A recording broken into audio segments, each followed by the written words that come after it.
रोमानियामा delivery बोयको काम कस्तो हुन्छ त, अथवा रोमानियामा मात्र नभएर युरोपको जुनसुकै कन्ट्रीहरूमा चाहिँ डेलिभरी बोयको काम कस्तो हुन्छ।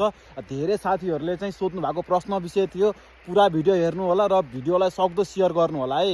हेलो गाइज, नमस्कार सबैजनालाई। के छ, सन्चै हुनुहुन्छ, आरामै हुनुहुन्छ? म चाहिँ हाल रोमानियाबाट।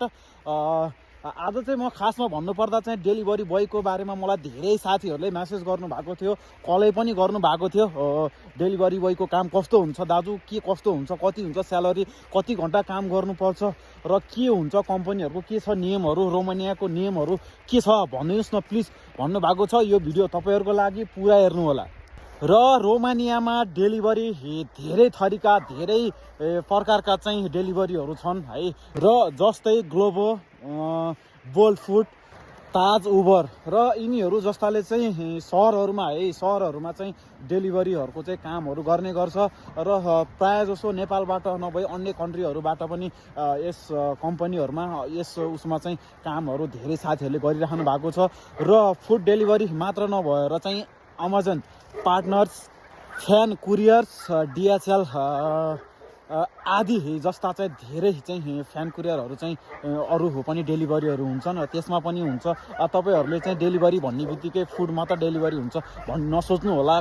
कार्गो गर्नेहरू पनि सबै डेलिभरी भित्र नै पर्छ। साथीहरूलाई म के भन्छु भने अहिलेको रोमानिया मात्र नभएर अन्य कन्ट्रीहरूको चाहिँ सिचुएसन कस्तो छ भने चिसो मौसम छ। सो त्यस कारणले गर्दाखेरि चिसो मौसमहरूमा खासै कामहरू हुँदैन, डेलिभरीहरूसँग चुनौतीहरू पनि गर्नुपर्ने हुन्छ है।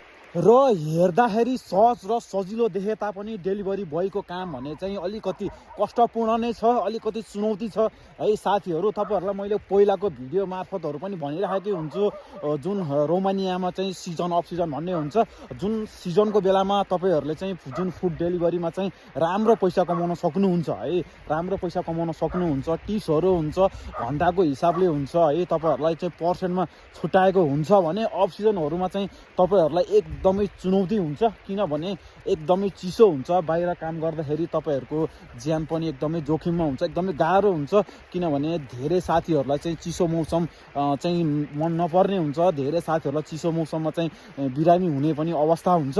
त्यस्तो बेलामा कामहरू हुँदैन, ठप्प हुन्छ साथीहरूलाई म भन्छु।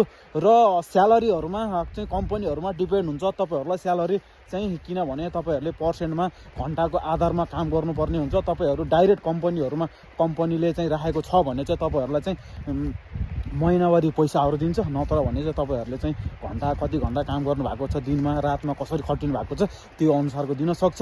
त्यही नै हो साथीहरू। म तपाईँहरूलाई भन्छु नआउनु भन्दिनँ म, आउनुहोस्, तर चुनौतीसँग लड्ने क्षमता लिएर आउनुहोस् है। त्यही भन्न चाहन्छु म साथीहरूलाई।